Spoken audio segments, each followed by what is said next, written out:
उड़ीसा के पुरी में स्थित जगन्नाथ मंदिर भारत के 4 पवित्र धामों में से एक है, जहां हर साल आषाढ़ माह में भव्य रथ यात्रा का आयोजन होता है। हिंदू धर्म में जगन्नाथ रथ यात्रा का बहुत अधिक महत्व है। जगन्नाथ मंदिर में भगवान जगन्नाथ विराजमान हैं, जो कि श्री हरि विष्णु के अवतार श्री कृष्ण का ही रूप माने जाते हैं। जगन्नाथ का अर्थ होता है जगत के नाथ। आषाढ़ मास की द्वितीय तिथि को ये रथ यात्रा शुरू होती है और शुक्ल पक्ष के 11वें दिन भगवान की वापसी के साथ इस यात्रा का समापन होता है। भगवान जगन्नाथ के मंदिर से जुड़ी एक पौराणिक कथा के अनुसार मध्य भारत में इंद्रद्युम्न नाम के एक राजा रहते थे। उनकी राजधानी का नाम अवंती था। वो भगवान विष्णु के बहुत बड़े भक्त थे और हमेशा भगवान विष्णु के दर्शन के लिए इच्छुक रहते थे। एक बार एक ऋषि घूमते हुए उनके महल में आ पहुँचे और राजा से बोले, राजन, उड़ीसा में भगवान विष्णु के भव्य रूप नील माधव को पूजा जाता है, लेकिन वो जगह उड़ीसा के कौन से हिस्से में है, ये आपको पता लगाना पड़ेगा। क्या आप सत्य कह रहे हैं ऋषि श्रेष्ठ? ये सुनकर तो मेरा मन भगवान विष्णु के दर्शनों को लालायित हो गया है। राजा इंद्रद्युम्न अत्यंत आनंदित हो उठे और तुरंत महल के मुख्य पुजारी के भाई विद्यापति को आदेश दिया कि वो उड़ीसा जाकर नील माधव की खोज करे। राजा के आदेश अनुसार विद्यापति ओडिशा भ्रमण करने निकल पड़े। बड़ी ही लंबी यात्रा के बाद जब विद्यापति ओडिशा पहुंचे, तब उन्हें कुछ गुप्तचरों के माध्यम से पता चलता है कि सबरों के मुखिया विश्ववासु एक गुप्त गुफा के अंदर नील माधव की पूजा करते हैं। विद्यापति विश्वासु के पास गए और बोले, महाशय, कृपा करके आप मुझे देव पूजा का स्थान दिखा दीजिए। मैं विश्वास के साथ यहाँ आया हूँ। नहीं नहीं, मैं तुम्हें उस स्थान पर नहीं ले जा सकता, मुझे माफ करो। अब मैं क्या करूं? यदि ऐसे ही वापस गया तो महाराज को क्या जवाब दूंगा? मुझे कोई और रास्ता ढूंढना होगा। विद्यापति उसी गांव में रुक गया। कुछ ही दिनों में विद्यापति को विश्ववासु की बेटी ललिता से प्यार हो गया और दोनों ने शादी भी कर ली। शादी के कुछ दिन बाद विद्यापति ने अपनी पत्नी से कहा, ललिता, सुनो, क्या तुम नील माधव की सिर्फ एक झलक दिखाने के लिए अपने पिता से कह सकती हो? तुम्हारे पिता तुम्हारी बात नहीं टालेंगे। ठीक है, पिताजी को आने दो, मैं बात कर लूंगी। ललिता अपने पिता से बात करती है। ठीक है, पर मेरी एक शर्त है। विद्यापति मेरे साथ आंखों पर पट्टी बांध कर जाएगा। विद्यापति शर्त मान लेता है, पर वो बड़ी ही चालाकी से अपने साथ कुछ सरसों के दाने ले जाता है और गुप्त गुफा तक पहुंचने के रास्ते को याद रखने के लिए रास्ते में सरसों के दाने गिराते हुए जाता है। गुप्त गुफा में पहुंचने के बाद जब विद्यापति ने नील माधव की दिव्य छवि को देखा, तब वो उन्हें देखता ही रह गया। गुप्त गुफा से लौटकर विद्यापति ने राजा इंद्रद्युम्न को सब कुछ बताया। तब राजा इंद्रद्युम्न भी अपने प्यारे भगवान के दर्शन के लिए तुरंत निकल पड़े। लेकिन जब राजा इंद्रद्युम्न विद्यापति के साथ गुप्त गुफा में पहुंचे, तब उन्हें वहां कुछ नहीं दिखा। नील माधव अंतर्धान हो चुके थे। यहाँ पर तो कुछ भी नहीं है। प्रभु कहाँ गए? महाराज, मैंने यही उनके दर्शन किए थे, पर अब वो यहाँ से अंतर्ध्यान हो गए हैं। राजा इंद्रद्युम्न निराश होकर महल में लौट आए। उसी रात उनके सपने में भगवान विष्णु आए और बोले, राजन, तुम पुरी के समुद्र तट पर जाओ। वहाँ तुम्हें एक लकड़ी का लट्ठा मिलेगा जो पानी में तैर रहा होगा। उसे लेकर आओ और उस लकड़ी से मूर्ति का निर्माण करो। राजा इंद्रद्युम्न ने इस संदेश का पालन किया और वो पुरी के समुद्र तट पर पहुंच गए और वहां उन्हें सचमुच एक लकड़ी का लट्ठा पानी में तैरता हुआ दिखाई दिया। लेकिन राजा इंद्रद्युम्न के सेवकों के लाख कोशिशों के बावजूद भी कोई उस लकड़ी के लट्ठे को उठा नहीं पा रहा था। अंत में कबीले के सरदार विश्ववासु की सहायता से उस लकड़ी के लट्ठे को महल में लाया गया, परंतु उस लकड़ी के लट्ठे से कोई भी कारीगर नील माधव की छवि तराश नहीं पा रहे थे। महाराज, हमारे लिए ये कार्य करना असंभव है। हम इस लकड़ी के लट्ठे से कोई भी मूर्ति नहीं तराश पा रहे हैं। हमें क्षमा कीजिए।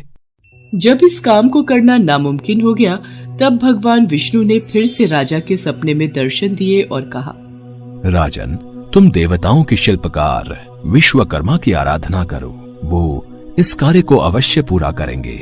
भगवान विष्णु के कहने पर राजा इंद्रद्युम्न ने देवताओं के शिल्पकार श्री विश्वकर्मा से प्रार्थना की। तब वो सबके समक्ष एक बूढ़े बढ़ई के रूप में प्रकट हुए और राजा इंद्रद्युम्न से बोले, राजन, मैं आपको विश्वास दिलाता हूँ कि मैं कुछ ही दिनों में तराश कर मूर्तियां तैयार कर दूंगा, लेकिन मेरी कुछ शर्तें हैं। जी प्रभु, बोलिए, मुझे आपकी सारी शर्तें मंजूर हैं। मैं भगवान श्री विष्णु की मूर्ति को 21 दिनों में बनाकर तैयार कर दूंगा, पर मैं ये कार्य अकेले में एक बंद कक्ष में रहकर करूंगा। अगर किसी ने भी मेरा कार्य पूरा होने से पहले कक्ष के द्वार को खोला तो मैं कार्य को अधूरा छोड़कर चला जाऊंगा। मुझे आपकी सारी शर्तें मंजूर हैं। कृपा करके आप कार्य को आरंभ कीजिए। और फिर भगवान विश्वकर्मा ने कक्ष के द्वार बंद कर लिए और अपने कार्य में लग गए। लोगों को उस कमरे से सिर्फ आरी, छेनी और हथौड़ी इत्यादि की आवाजें सुनाई देती थी। लेकिन 15 दिनों बाद जब रानी गुंडिचा को कमरे से कोई भी आवाज सुनाई नहीं दी, तब वो घबरा गई और राजा इंद्रद्युम्न से बोली, महाराज, जिस कक्ष में मूर्ति बनाने का कार्य चल रहा है वहाँ से कोई भी आवाज नहीं आ रही है। कहीं वह बूढ़ा कारीगर भूख प्यास के कारण मर तो नहीं गया? आप एक बार कक्ष को खोलकर देख तो लीजिए, कहीं हमारे सिर कोई पाप न लग जाए।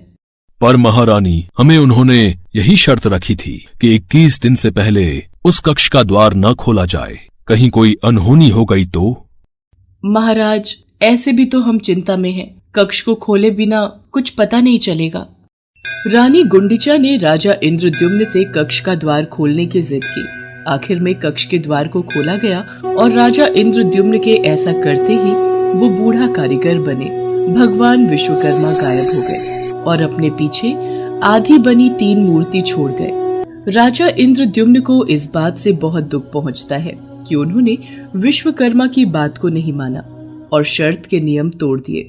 इसी कारण प्रभु जगन्नाथ के हाथ और पांव आधे बने हुए हैं। राजा इंद्रद्युम्न ने उसी रूप में उन मूर्तियों की स्थापना की जो आज जगन्नाथ मंदिर के नाम से प्रसिद्ध है, जहां श्री कृष्ण भगवान जगन्नाथ के रूप में बड़े भाई बलराम और छोटी बहन सुभद्रा के साथ विराजमान है। प्रभु जगन्नाथ को भी बुखार होता है, उनको भी दवाई दी जाती है। कभी कभी वो ठीक हो जाते हैं, पर कभी कभी नहीं। उनका पुनर्जन्म होता है जिसे नव कलेवर कहा जाता है, जो हर 8 साल, 12 साल और 19 साल में एक बार होता है।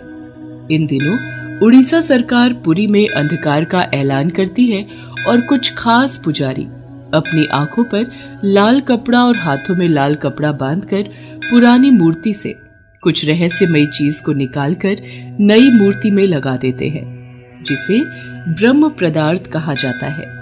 ब्रह्म जो जीवन का प्रमाण देता है। जैसे प्रत्येक मनुष्य के शरीर में आत्मा होती है, उसी प्रकार प्रभु जगन्नाथ के शरीर में ब्रह्म या परमात्मा रहते हैं।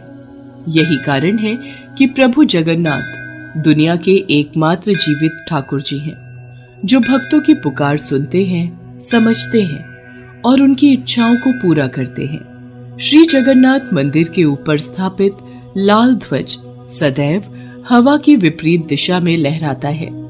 प्रतिदिन सायकाल मंदिर के ऊपर स्थापित ध्वज को मानव द्वारा उल्टा चढ़कर बदला जाता है। कहा जाता है कि जब श्री कृष्ण की मृत्यु हुई थी, तब एक बहेलिये ने ही उनका अंतिम संस्कार किया था।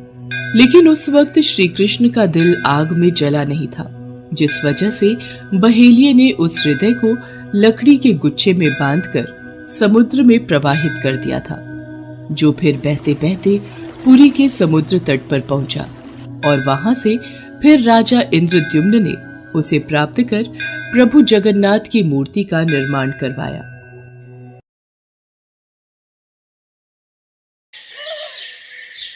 उड़ीसा शहर के छोटे से गांव में माधव दास जी रहते थे। माधव दास जी अकेले रहते थे और भगवान जगन्नाथ जी के भजन किया करते थे और वो हर रोज भगवान जगन्नाथ जी के मंदिर में दर्शन के लिए जाया करते थे। वो सिर्फ जगन्नाथ जी की भक्ति में ही मस्त रहते थे। उन्हें सांसारिक जीवन से कोई मोह माया नहीं थी।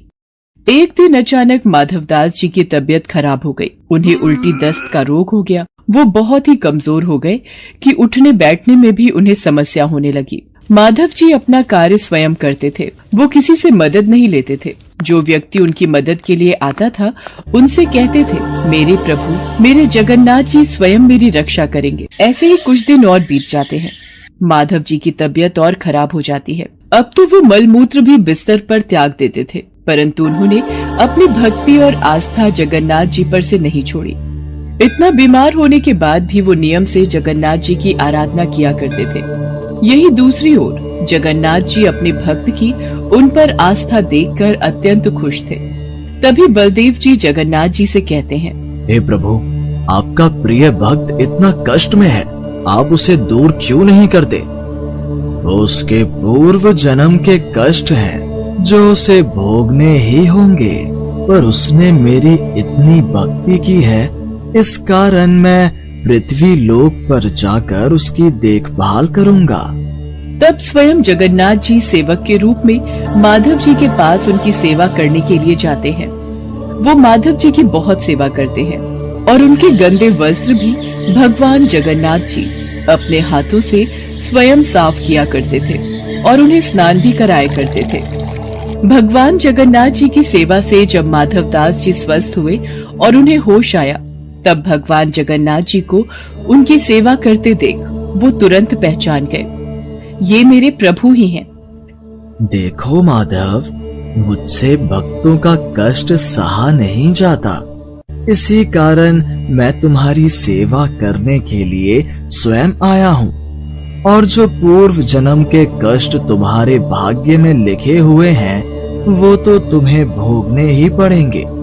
अगर उस कष्ट को इस जन्म में नहीं भोगोगे, तो तुम्हें फिर से एक और जन्म लेकर कष्ट भोगना पड़ेगा।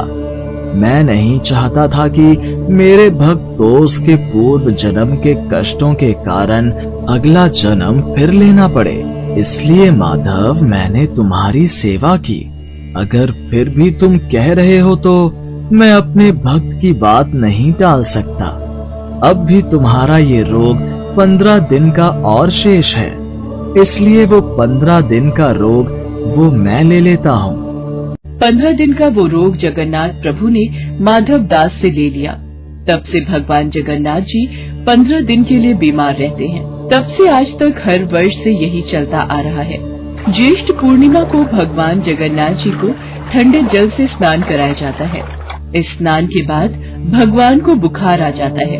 15 दिनों तक भगवान जगन्नाथ जी को एकांत में एक विशेष कक्ष में रखा जाता है, जहाँ केवल उनके वेधा और निजी सेवक ही उनके दर्शन कर सकते हैं।